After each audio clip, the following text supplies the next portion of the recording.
Sometimes it's not time to carry out an idea that you have. Sometimes you are not the person yet. You don't have the experience you need yet. You have the idea, but you don't have the instructions. And it can feel like you're being stagnant or you're procrastinating or whatever, but I would much rather artists, creators, dreamers wait until they have the proper energy reserves, the proper nutrition, the proper support.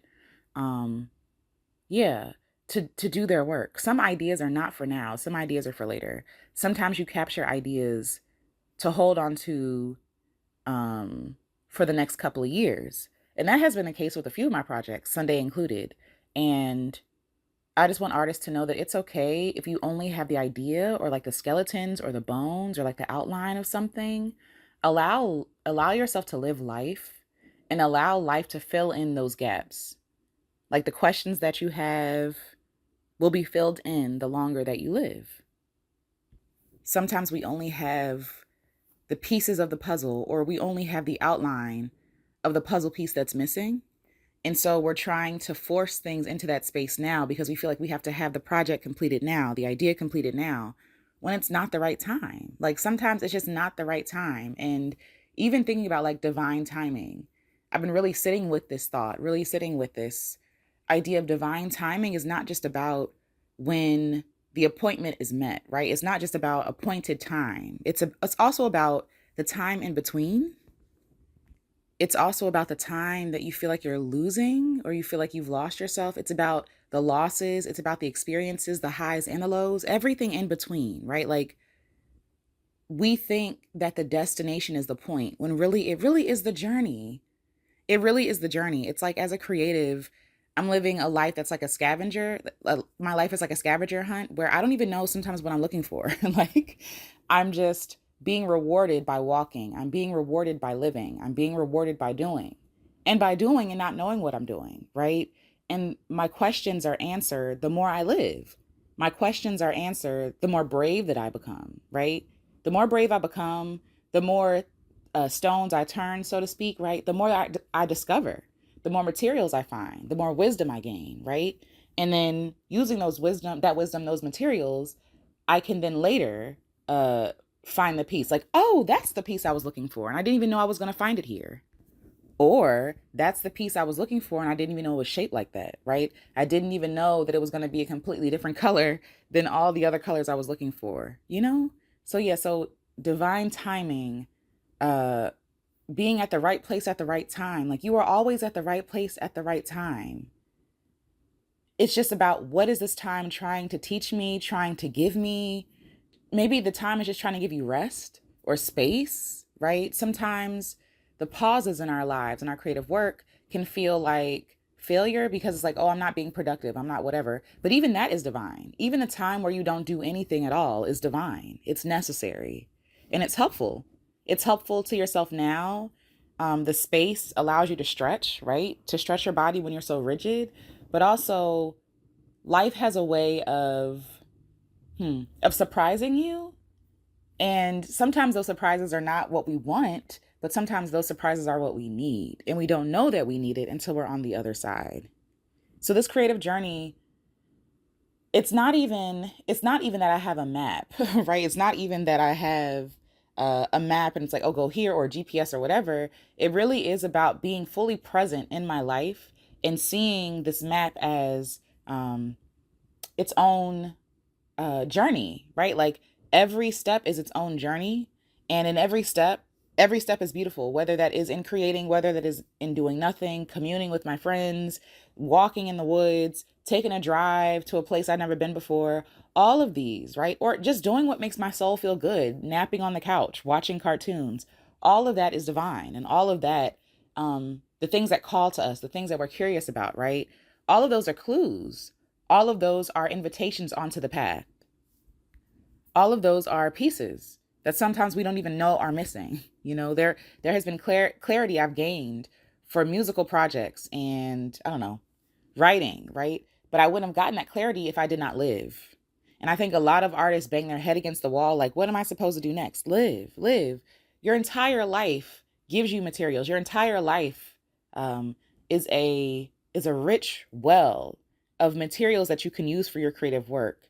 And it's not just about, the point is not just about the art. It's not just about the thing that you can hold. It's not just about what you can sell, right? What you can touch, what you can hear, experience. It's also about the experience of the creating. And the experience of creating is also in just the living.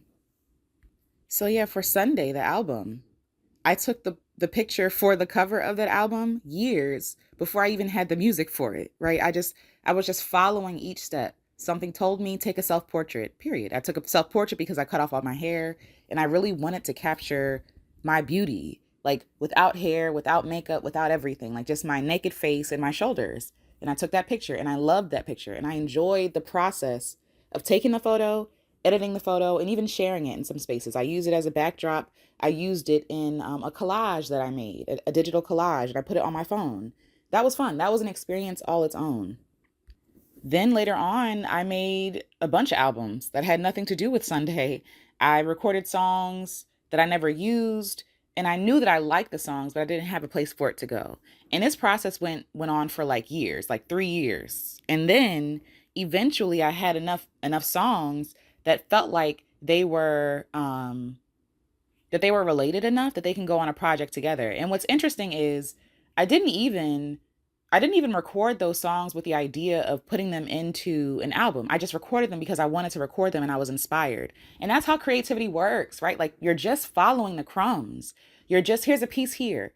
A couple of years later, here's another piece here, right? Like, and we're so critical with ourselves. We're so cruel to ourselves because we don't think that we don't think that if we create now, then it's not worth it. We're not good, like we're bad artists, we're not disciplined. But artistry is something different. You're pulling from real life, and you have to live real life to pull from anything. So even making the songs for Sunday, the actual materials of the song are from my childhood, listening to gospel music, listening to my grandmother sing, listening to my mom sing, me and my mommy harmonizing all the time because she's a soprano and I'm an alto. So she and I would harmonize all the time. So even that, right? The living, the practice of singing songs on the radio with my mom, and she would take the high note and I would take the middle, right? Like that in itself was a puzzle piece that I didn't know I would be using what 20 years from now. So yeah, so I think as artists we put all this pressure on ourselves to have all the answers now, to have our like a magnum opus, right? Like people are looking for this, like I have to create a beautiful work of art that is groundbreaking, that moves souls, that does all this big work. Like we're looking for this big work when really your work is just almost like a reflection and almost like a what are the things that you had to create in art school? Ah, the portfolio. Yes, yes, yes. The portfolio. Like it's like the older you become, the more years you put into working with your craft, right? The bigger your portfolio grows into, right? Like the bigger your portfolio becomes. And it's almost like the art that you create later in life is built upon the art that you created in childhood. Is built upon your interests as a child, built upon criticisms even, collaborations. Again, me singing with my mom in the car where she would take the high note and me taking the low note, that's collaboration, that's practice, right? And we didn't count it as practice, we just like singing. So we like singing, we come from a singing family. You know, my grandmother was a tenor, and so like she was used to harmonizing even with her siblings, and that was a tradition that we could carry on between us, right? Like that, even though she's not in Philly with her siblings, she's with me and I can sing alto like her sister can sing alto, right? Not like her sister can sing alto because my aunties can sing, okay? But I can sing alto enough where we can harmonize together. You feel me? And so like even that is work. That is the work. But you don't often realize that's the work until you look back. Until you look back in gratitude and in celebration of like, oh, this is how I actually create my art. My art is created in the living. My art is created by following what is interesting to me. My art, right? My magnum opus, my portfolio, my many works of art, because it's not just going to be one. All of this was built on my experiences as a child, as an adult, as an older adult, whatever it is, right? Like the stories that my ancestors told me or my elders told me. All of your living shapes your art. So that's why when we say even if somebody is doing something like you, or say that somebody is doing something that you want to do, right? And you're like, well, it's already been done, I can't do it. But no one has done it like you, specifically because nobody has that life experience like you do. Your art is informed by your life's experiences, the highs, the lows, the in betweens, even the things that you think are mundane, like are normal, right? All of this, all of this, yeah, influences your art. So I wouldn't even worry about discipline. I have feelings about discipline. I feel like a lot of hustle culture and grind culture has found its way into creativity, into the art world, and I think that there might be a time for hustling to something, right? For an end. There may be a sleepless night here and there. There may, right, like in emergency situations. But in everyday life as an artist, you cannot do that and be well. You can't keep beating yourself up and be well and create art that resonates with you and your people because you're treating yourself with cruel hands. You don't have to suffer to create good work. I know that we're always taught, like, oh, you got to be pressed, especially like growing up Christian. You got to be pressed. You got to be shaken, and you got to be pressed down, and you got to be, tried, and you got to carry your cross, and you got to suffer for this thing. Like, I think there is almost like a self-righteousness, maybe a self-righteousness that people experience when they say, yeah, I work hard for this, I suffered for this. It's almost like martyrdom. Like, it's this idea of, if I suffered long and well for this thing, then I am worthy, and I am finally worthy of being seen and celebrated, and I'm finally worthy of my art being whatever. But what if I told you that you can go that way too? You can go that way, but you can also just go the way of joy. And that if you go the way that is easiest for you, that calls to you, that is most exciting for you, then you're going to have everything you need. You're going to have everything you need. I think that we lean a lot towards suffering because that's what we're taught to do here, to suffer, to strive, to strain, to sacrifice, to give up, to starve even. Like, our starvation is celebrated, is celebratory. Our suffering is celebratory. Like, a lot of us, especially if you're black, you're not celebrated unless you suffer, right? So like, a lot of us have been taught, whether outrightly or kind of passively, that the more that we suffer, the more worthy we are, you know? And so then we bring that into our art practice, but then we wonder why we hate it, because we're being cruel to ourselves. We wonder why this art is not communicating what we want to say or what we want to feel, but it's because our art knows that we are not safe. We're not even safe for ourselves. We're beating ourselves up. So how do you have a clear channel when that channel, if you're not channeling the thing that you think you need to be channeling, you beat yourself up? Like, how can creativity as a spirit show up when you are not safe for your own self? You know? Um, yeah. And I think that we overthink it, but I really think that we have to start looking within, like, seriously, looking within, looking around, looking back. Look at the people that we came from. Again, for Sunday, the album, that album is rooted in my family, in my experience with my family around music. Music is everything, like, music was everywhere. Music was on the radio. Music was being sung by my family. Going to an ensemble that my family used to sing with, the Crawls Ensemble, going around Philly and following them and listening to them sing music. All of that was practice. All of that was necessary for my own art practice, and I didn't see it back then. These were seeds being planted, and I didn't have anything to do with that, right? Like, I just happened to be born at the right time. Like, meaning I didn't have to strain, I didn't have to strive. I just had to get around my family. I had to, like, we look down on the resources, the people, the environments, the experiences that we have around us as artists, and you're despising that stuff. You're saying that it's almost like we're taught that, like, we can't use what we have here, but this is the foundation of everything. This is the foundation of everything that you are. So why wouldn't you then go back to your foundations or your experiences as a child, whatever, like, right, your interests? Why wouldn't you consult those things concerning your creative endeavors? So yeah, Sunday, the album, I didn't know I was making it, but I had been making it for years. I took the photo for it. I made the album cover, and I knew it was going to be called Sunday. Years before, I actually had the music for it. And for a while, I was beating myself up because I'm just like, I have all these ideas, but they all feel like potential. And I think as a multi passionate creative, for all of y'all who can resonate, There are times I think as multi-passionate people that we're like, oh my gosh, I got so many irons in the fire. I feel so scattered. I have all these moving projects at the same time, but nothing's happening. But what I'm realizing, and because I have lived enough rotations of this life, is that to see a pattern, I can see that I work on multiple projects during the year, and it doesn't mean it's going to be finished that year, but it takes the time it needs to take because I don't have all the materials yet because I still need to live life to gain the materials to finish the projects. So I have the download, I have the idea. Like, this is how creativity works for me.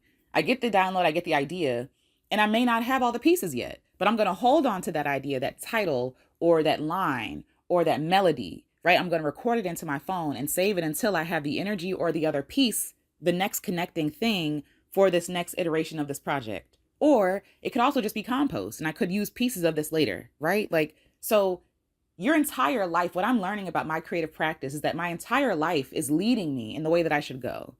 And it is not best for me to look around in this moment and deny myself like, oh, that's not good enough yet, because I don't know that.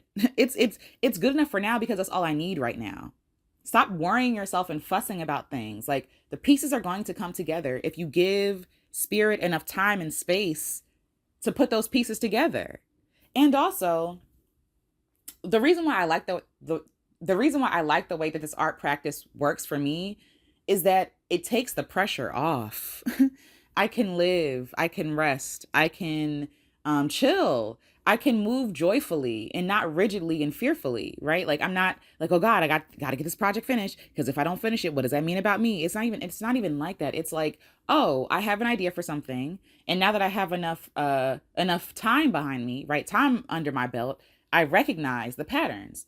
Oh, there's no reason to fret because spirit is nudging me to say, hey, another idea is on its way. Be open to what happens in your life. Write down, capture what you find capture worthy. I don't know. Like, buckle up for the ride. Enjoy it. Creativity is not something you have to bring that hustle and grind to. You don't need it. You don't need it. You need that for capitalism. You need that for survival. You need that for emergencies. But as a creative, it is not healthy and it is not wise and it is not best for you to be grinding with your creativity. You're going to end up hating it. You're going to end up hating yourself. You're going to end up forcing things that don't need to be forced right now. And then later on, years down the line, you'll be like, why did I force that? Because I could have just took my time. And trust your life. Trust your own divine timing. Trust timing, period. Right? Like, timing is not, I have to have this project done by Friday, March, whatever, right? That's not, no. Timing is, for me, what I've realized is time is a season for me.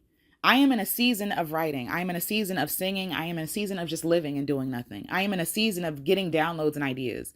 And in different seasons, there are different things happening. As a multi-passionate creative, I can be writing a book and get downloads to a song and save those melodies on my phone for when I have the energy to complete those things later. Because again, every day ain't for, like, okay, just because you got the seeds does not mean it's the right time to plant. If that makes sense, I hope that makes sense. Just because you have the seeds to something does not mean it is the right time, it is the right environment, right? It might not be the right climate even. You might have to move. You might got to move. You might have an idea, but it's not the right time or place for you to do that idea right now. That's okay. Trust the timing of your life. Trust the seasons of your life. This just might be a season of gift giving or somebody saying, hey, when you have the time and resources, here's something. You know, don't overwhelm yourself. Don't beat yourself up for where you think you should be.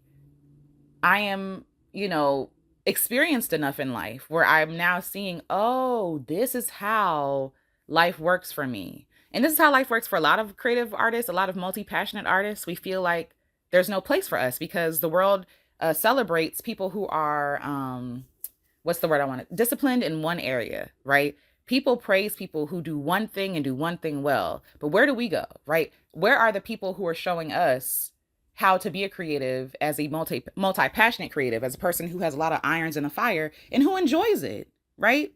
I enjoy having many irons in the fire. It's usually not until I'm telling other people about those irons or those rods that I feel crazy because other people are trying to make me feel crazy for not being on their timeline or being on capitalism's timeline or patriarchy's timeline, right? Because those are not our timelines. My timeline, my soul, my creativity, my spirit is showing me that I am not wrong. I am not wrong. It's these systems who put that on me, who have the audacity to think that they can tell me how my soul works. That makes me feel like I'm wrong when I cannot, what is the word? Not even comply, but assimilate to their systems. So yeah, this is just a little encouragement, but also like something coming full circle for me. And it's kind of me putting that stake in the ground to say, okay, this is a full circle now. This is a complete thought that as a creative, I am learning that I get downloads like puzzle pieces. I don't know where the pieces go to. I don't even know if it's the same if it's the same puzzle piece as the last one. I don't even know if it belongs to the same puzzle, right? But it's a puzzle piece and I have my work to do, which is just caring for this puzzle piece. Caring for it could be brainstorming, could be putting in my back pocket for later, could be sharing the idea with somebody else, right? Whatever the work is supposed to be doing, whatever you're supposed to be doing with that seed, that puzzle piece. And you have fun with that puzzle piece. You wear that puzzle piece out, you put it on a chain, you make it into art, whatever, right? You do that. And then something else comes and it might be another puzzle piece that is not even connected to that one. And you do your thing with that one. And then later on in life, maybe 10 years later, because life is long and life is beautiful, 10 years later, you get the connecting piece. Like, OMG, this is how I can put that in with that. As a multi-passionate creative, you have to give yourself the grace and the gift of time.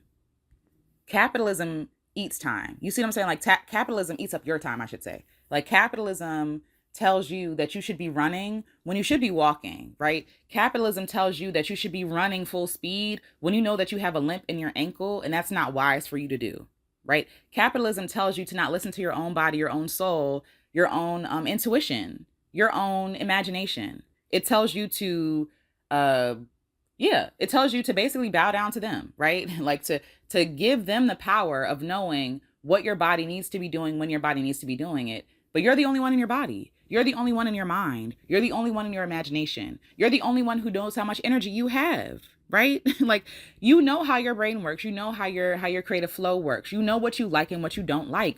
Trust and believe what you don't like. Trust and believe what doesn't feel good, what hurts, what strains.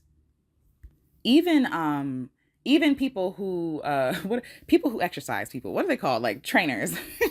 Even trainers, right? They will tell you, yeah, listen to my instruction, but listen to your body more than that. If your body feels pain, if you know you need to stop, right? Because you're the only one in your body. And I think as creatives, we give too much power over to capitalists, not creatives. They're not creative. They're capitalists and they're slavers. They're enslavers, I should say. And they're cracking a whip at us, telling us to go top speed when we know that it's going to kill us. It's going to burn us out. It's going to harm our creativity. It's going to put something out there that's not ready to be seen yet, right? Something is a seedling, but capitalism is telling you to see it as a tree. It's not a tree yet. It can't withstand what trees withstand, the harsh winters, shade and protection, right? Like seedlings need to be covered and protected by other trees because they're not strong enough yet. And you're going to be out of season, harming yourself because you're doing something before it's time.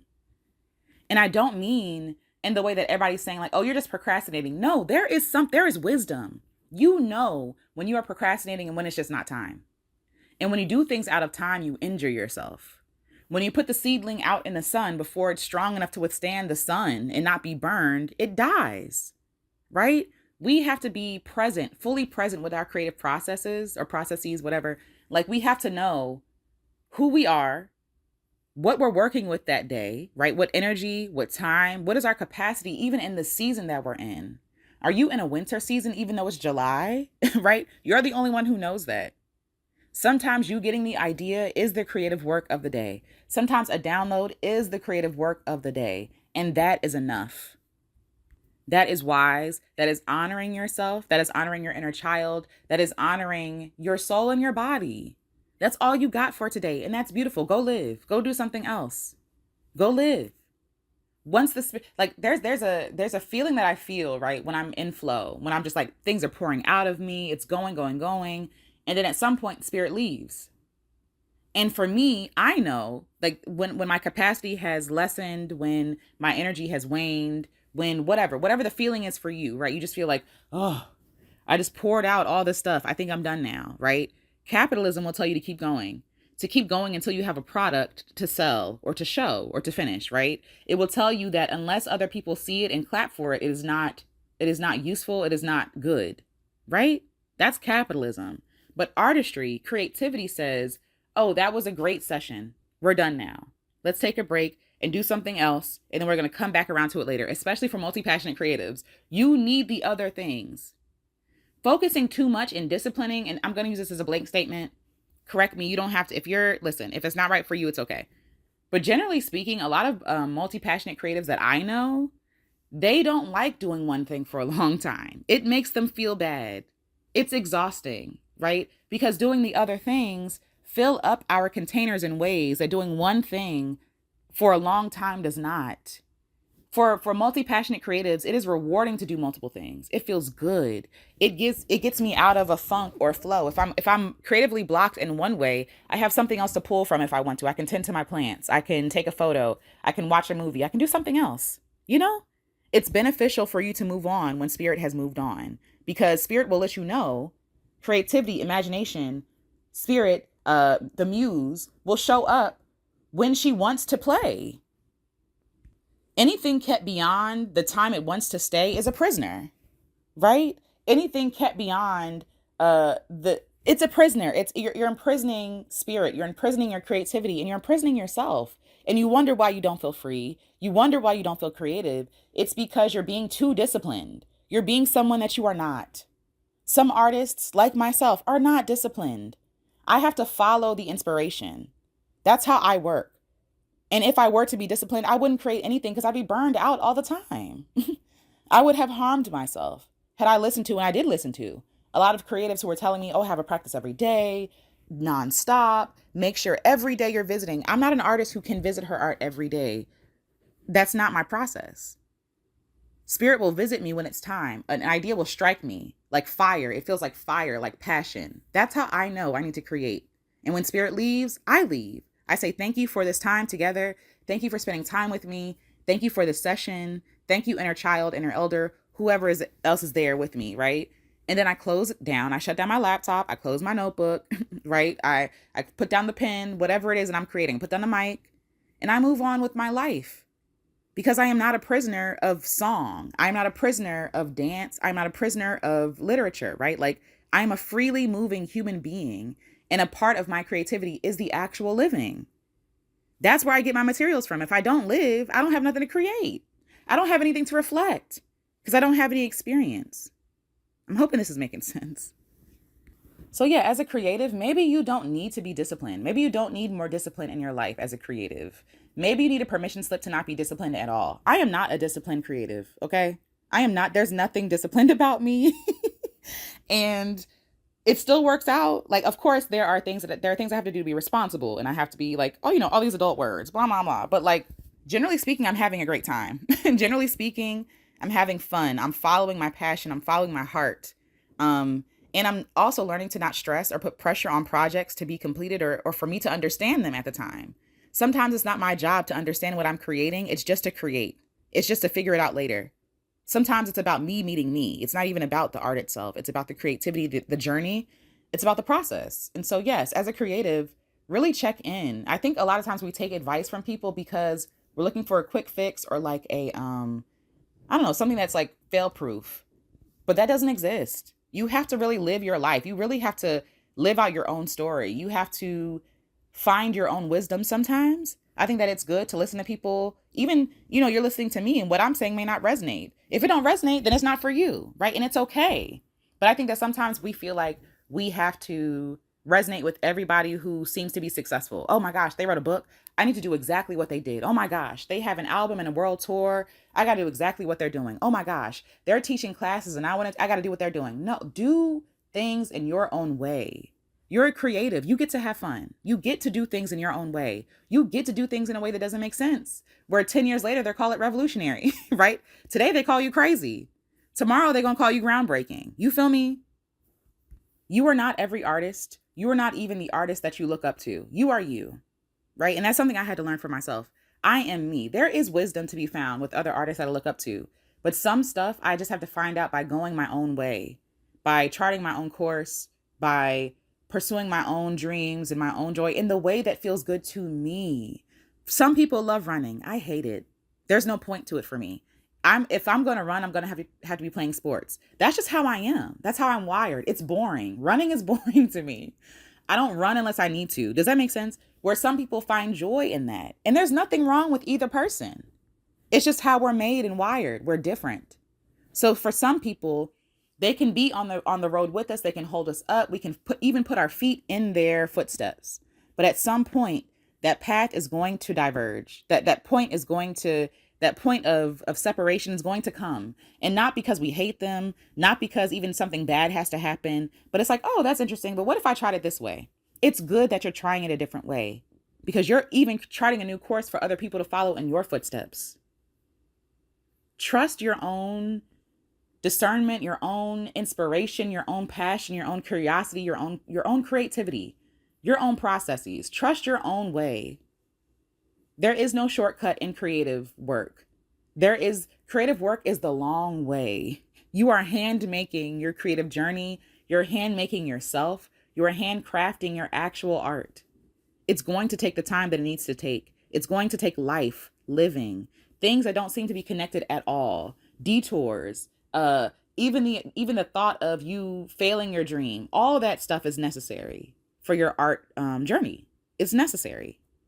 So be careful about judging your art too soon, or even judging yourself too soon for not even having a place for this art to go. That's not your business. Your business is not trying to make sense of all of this until it's time to make sense of all of this. I hope what I'm saying is making sense. Your work is the work that you have in front of you today, is that one puzzle piece. That one puzzle piece where you don't know where it goes, what category it belongs to. As a creative, I spend so much time stressed out trying to figure out what container things go into. Should I put it here? Should I name it this? I don't know. Is this a part of that series? And all of that was getting in the way because I didn't need to know that part yet. That like I was putting the cart before the horse, literally, right? Like, no, I need to create the work first and then figure out where it needs to go when I have enough practices in. If I can see a theme somewhere, cool. But I can't see a theme if the stuff is not being made. They're just ideas that exist in my head and it gets heavy. The ideas, I think I've said this before, like having ideas is like carrying a book bag with stones in it, and you're supposed to be releasing the stones, but you just keep carrying it. You're carrying all this heavy stuff because you're looking for the perfect place to put it, right? The perfect container, the perfect title, the perfect cohort, the perfect whatever. When really you can just be an artist in process, making art in process. And you can also share that process if you want. You don't have to. And that be enough. You're allowed to be in process. You're allowed to be like, I don't know what I'm creating yet, but I'm creating. I don't know what this is going to be yet, but this is what feels right now, right? But I'm excited to find out, and I'm excited to share along with y'all. And when I find out, y'all find out too, right? Like, it's okay to do that. It's okay to do that. Yeah, discipline as an artist, as creative work does not work for me. Discipline does not work for me because it burns me out quickly. Doing things that I don't want to do and forcing myself to do them is a surefire way for me to exhaust myself and to burn myself out.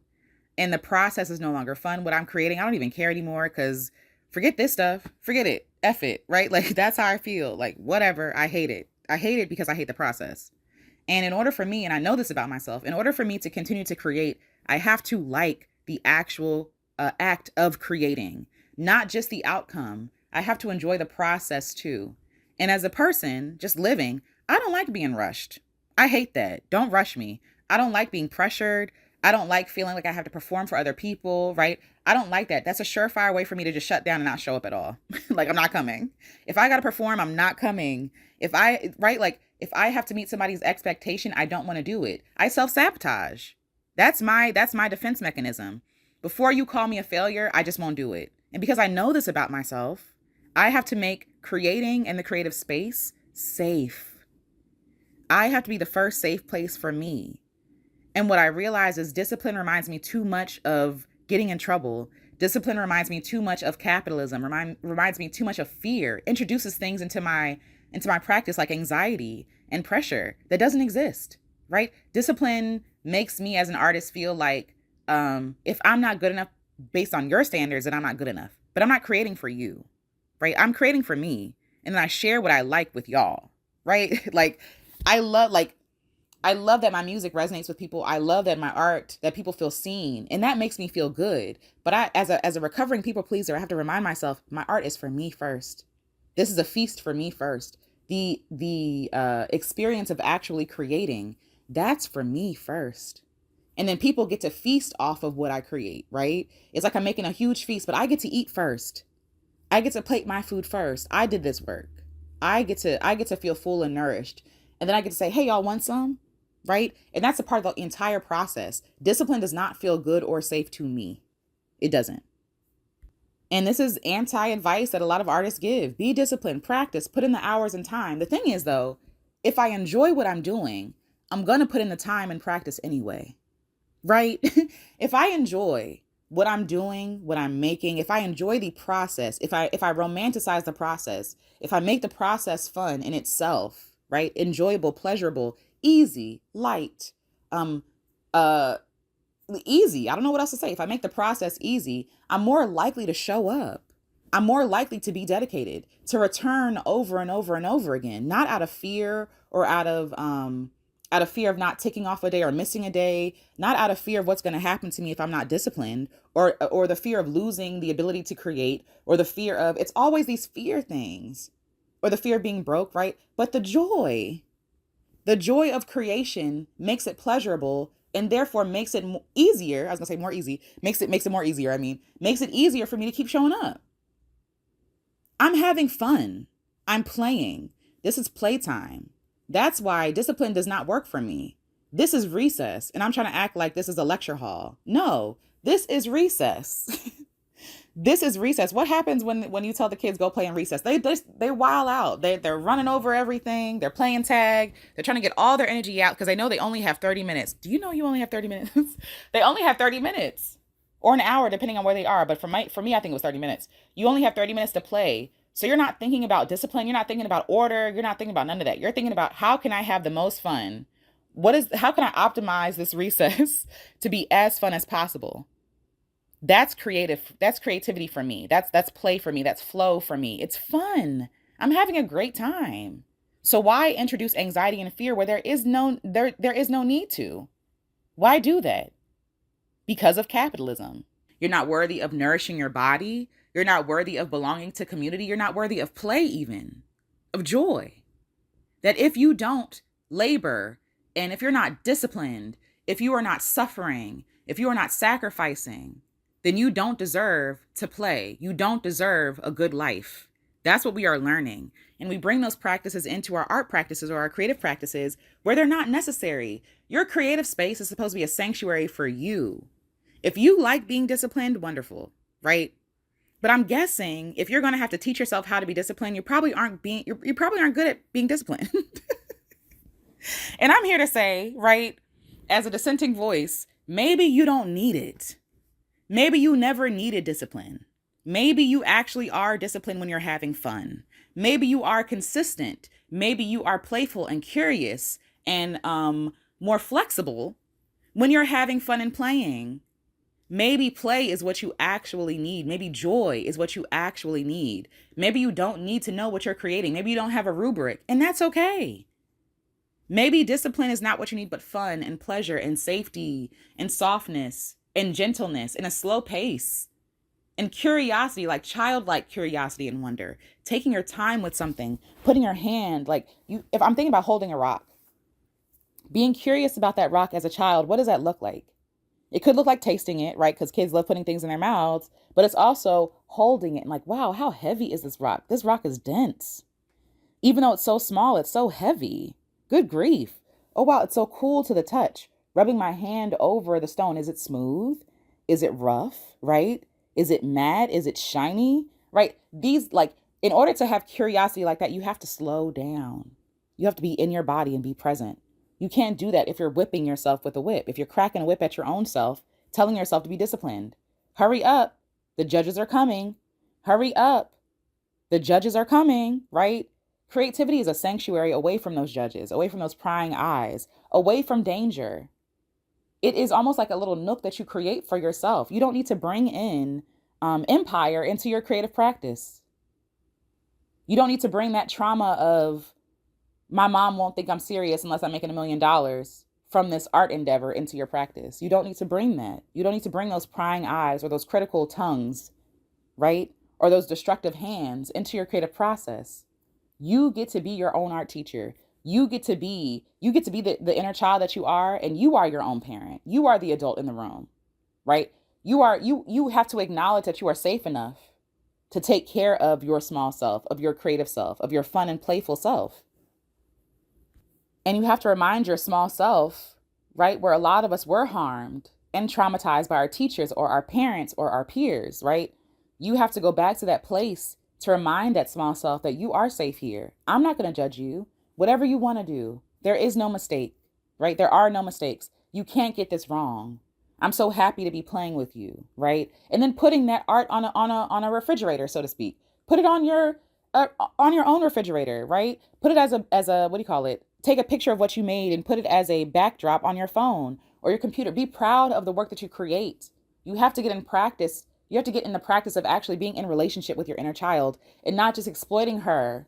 Oh, not just exploiting her for capital gain. For a lot of us, a lot of our childhood was taken from us early because we had to gain.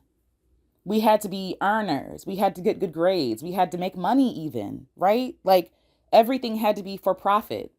You had to be for profit. A lot of our humanity was taken away from us as little girls. And so like it's almost like a reclamation practice, a healing practice. As a child, I wanted to be saved. And I get to go back and save myself. I get to go back and reach back and hold my little girl hand and say, you are safe here. No one's going to get you here. You don't have to impress me. You don't have to be impressive. You don't have to be good. You don't have to be great. You just get to be. I'll be the shield. I'll be the covering for you. I'll create the fort for us, right? Because I get to do that work now. And I find that when I let my little girl play, when I let her be free, and even if she looks back and questions me sometimes, like, is this okay? And I have to remind her, even though I feel fear, it is okay, and I'll make it okay, right? That I create beautiful work. I create work that moves me, that stuns me, that makes me feel good, work that I keep returning to over and over again. A lot of the work that I had to be disciplined, I don't even want to look back on it because it wasn't fun. It wasn't a fun experience, and it's not a fun experience to relive. The art that I listen to, look at, whatever I created when I had to be disciplined, right? It's a different kind of energy. It feels heavy. It feels, because I had to perform for other people, right? It feels like it's not even mine. It feels like I was just doing this for somebody else. And I wasn't even doing it for my own taste, my own enjoyment, my own pleasure. I was doing it for other people. And as a child, like even putting that together as a baby, as a baby, as in like a little girl, learning that, oh, in order to be loved and to be celebrated and seen, I have to perform in order to be seen as enough. And in my creative practice, I don't have to be good. Good based on whose standards, right? That's literally introducing somebody else into my creative practice. That's literally introducing somebody else into my own work. Am I enjoying the process? Do I like putting pen to paper? Does the paint feel good? Does it feel good in a tactile way to put paint on paper with a brush? Absolutely. So then I'm having a good time. And that's what's necessary. That's what's important. So yeah, for some of us artists, discipline does not work. I am one of those artists. Waking up every day. I talked about this before in a previous episode about the morning pages and how artist way didn't really work for me because I'm not disciplined like that. And if I fall off, I'm gonna feel like a failure. Why do I need to? I don't need to do anything where I'm gonna beat myself up. Okay. I am prone to do that. I am unlearning. This trauma. And so that really means actually practicing safety, practicing creating stuff that other people may think are bad and be like, I'm proud of you, Alecia, you did that. Like that's the work. That's the work. So yeah, so maybe sometimes discipline don't work for you. Try joy. Try ease. Try play. Try curiosity. Try savoring something. Try approaching things with childlike awe and wonder. When you are a child, everything is new. Everything is interesting. You take your time. There is no rush. You're a baby. There's no rush, right? What does this do? I don't know. Let's figure this out and let's try it 3 more times. Right? Like, right? Babies have no concept of time. They have concepts of seasons and like, oh, this is the time I'm hungry. I need to be fed, right? I want to play, right? They're in the moment. They're very much present. And I feel like that presence was stolen from us with the introduction into our lives, however early or late it was, of capitalism and performance, and especially as Black little girls performing for other people. Performance is how we survive. It's how we get our needs met for a lot of us, right? We don't know who we are without performance. Um, but yeah, this is just a thought I wanted to offer. Play more. Don't worry about being good. Don't worry about it making sense. Don't worry about it being disciplined. Don't even worry about putting the pieces together and making something. Just focus on that one small puzzle piece and it will take you far. Because I really do believe that by following the joy, by following inspiration, you're going to have what you need, right? By following your heart, right? Things that are pleasurable, things that are easy, right? They create an easy path and an easy way, where I feel like discipline just makes things hard for the sake of making them hard. Like, you're disciplining yourself for what? Like, do you have a reason for it? If you're training for something, cool. But if you're not, is it for other people? Like, is it to feel legitimate even to yourself? Is it because someone told you that if you're not disciplined, if you're not practicing your art every day, that you're not a real artist, right? And interrogate those beliefs and ask where they came from and ask who they serve. Because does shame help you in your creative process? Does a judgment help you in your creative process? I'm guessing not. Like, I'm guessing not personally, because it doesn't help me. But what does help me is, yeah, actually taking a break is necessary for my creative process. Actually, not even engaging with this creative work for a couple of days because I'm stressed out and burned out is actually helpful and gracious to me, but also the art that I'm creating, because I don't want to deal with my art with rough hands. I want to be gentle with my art. I want to be kind with my art. Whatever I'm giving birth to deserves to be birthed kindly, right? And even though birthing, I've never had kids, so please please don't beat me up. But like, birthing is a rough process, right? For a lot of people. And I don't think that we have to make the process any more strenuous than it already is. That's what I'm trying to say. Like, birthing is already work. Creating is already work. It's already labor, even if you're doing it joyfully. Even if you are creating joyfully, it's still labor. It's still work, right? So I think that we need to redefine what we're using in our practices. Is it helpful? For me, as a creative, discipline is not helpful for me. It's also, as a multi-passionate creative, helpful for me to do multiple things at the same time, because I can put the work together. I can see the connections. You might not be able to see it, but I can, right? And even if I can't see it today, at some point, maybe 5 years later, I'll understand, oh, that's why I wrote that poem. I wrote that poem for this book, right? I wrote that poem 5 years ago for this project. I wrote that poem, 6 years ago, 10 years ago, right? Because that poem needed to be recited in a fiction book that I'm writing now, that I have the experience, that I have the wisdom for now, the perspectives that I need now, right? Like, you'll know later on how things will be put together. You don't need to know that today. It's not necessary. It's not necessary. It's not necessary to know today why you are creating this one puzzle piece today.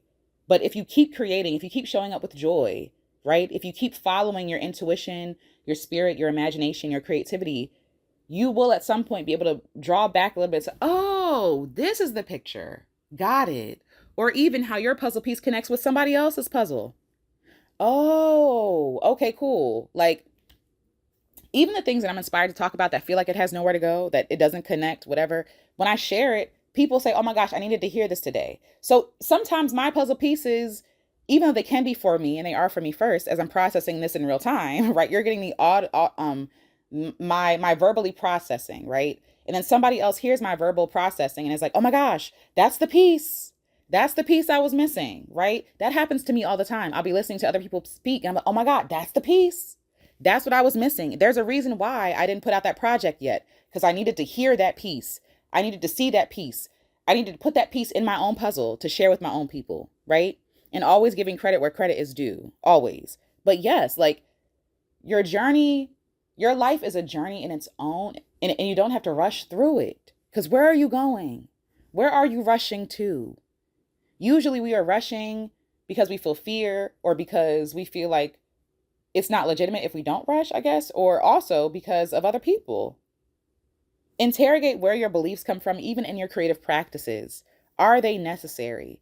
Are they helpful? And as a creative, I almost feel like I'm doing something wrong by saying, no, I'm not disciplined and I don't like being disciplined. I don't plan on it. I don't plan on being a disciplined artist. I plan on being an inspired artist.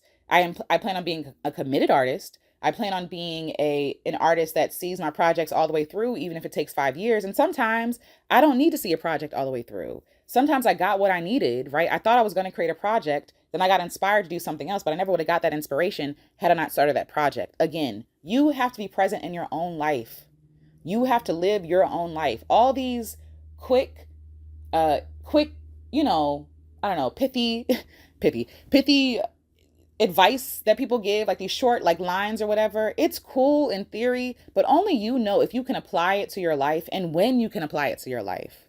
Again, if there's a deadline and there's somebody on the other side, if, like for example, I'm going to be speaking at different places this year. Okay, cool. That means I have to have enough, using air quotes discipline, right, to get it finished. So there are times where it is helpful and useful, but my discipline is not like, oh, discipline. It is joy. I'm taking gigs that I enjoy talking about, right? I'm doing things that, even though it's scary and it might be laborious, it's still fun and joyful. So I don't need the discipline. Does that make sense? I don't need, like, I'm enjoying the process. I am being careful about what I want to talk about, what I want to commit to, right? So discipline in this area is not necessarily necessary because I love it anyway, you know? But I have to be conscious of the time and the date that I have to show up, you know? But that's just courteous. Excuse me, that's just being courteous. That's just being kind and considerate to myself, okay? Because I don't be stressed out, to the people that I'm going to be serving, but also to the people who are putting on the event. That's a different energy than discipline to me. That is community. That is connection. That is kindness. It is joy. So yeah, if discipline is not working for you, try joy, try pleasure, try asking yourself, do I even want to do this anyway? Sometimes you're doing stuff you don't want to do. Sometimes you're doing stuff you don't want to do because you feel like you have to do it and you've done it. The sunken cost fallacy. I've done it for this long, so I got to keep doing it. You don't have to keep doing anything you don't like doing. Sometimes something served us for a time and then it stopped, you know? And it doesn't have to mean anything about you. It took me years to forgive myself for quitting basketball. Okay. I'm tall. I'm okay. Like, but I didn't enjoy it. It wasn't pleasurable. And I felt like I was letting so many people down because it's something I could do. It's something I could be disciplined at. And it's something that I could be really, really good at. But I didn't like it. So there was no need for me to be disciplined, right? I think one thing that I'm good at is letting go of stuff that is no longer fun. If I'm not having fun, I don't want to do it.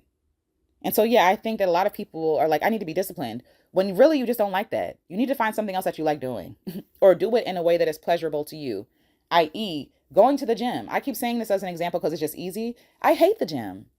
I hate the gym. I don't like walking on a treadmill. I'm walking, I'm exerting energy, looking at a screen, looking at four walls of people struggling just like me. There is no beauty, there's no nature. There's nothing, like there's nothing even to distract me except for music or TV. That is not pleasurable to me. I know that I'm inside. My body's not going to be convinced just because I'm looking at a television or listening to music. My body is still very aware that it is somewhere it does not want to be. She is somewhere she hates. Okay. So what do I do instead? Put on some roller skates and go to a park and go roller skate. That's fun. Put on music. That's fun. I'm doing something different. I'm engaging my body in a way that is pleasurable and fun to me. So apply that to your own creative process. Maybe you need to go to the park or the library, or maybe you need to, I don't know, sit in the car. Sometimes I create good work in a car. Okay. I can think to myself, like, whatever it is you need to do, do that. But don't worry about discipline. Discipline will come when you enjoy the process. When you enjoy showing up, you will keep showing up. Okay. So I hope that that makes sense. Much love, much creativity. I believe in you and I believe in your joy. Believe in what you don't like. Believe yourself that you don't like it. Stop forcing yourself to do stuff you don't like.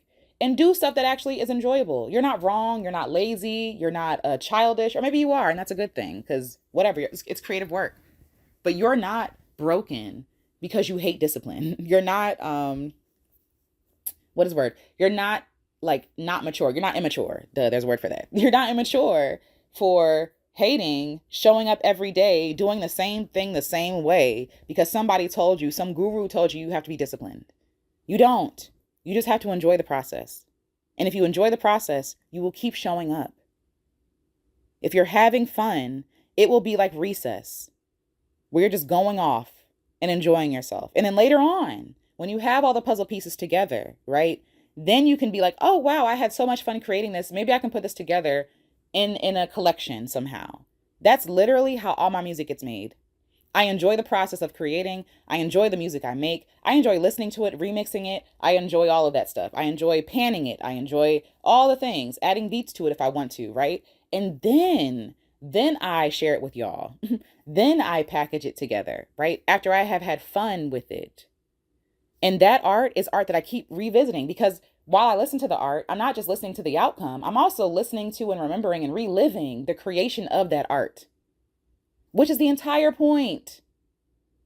It's pleasure and joy, right? So, yeah, so I think I said everything I wanted to say.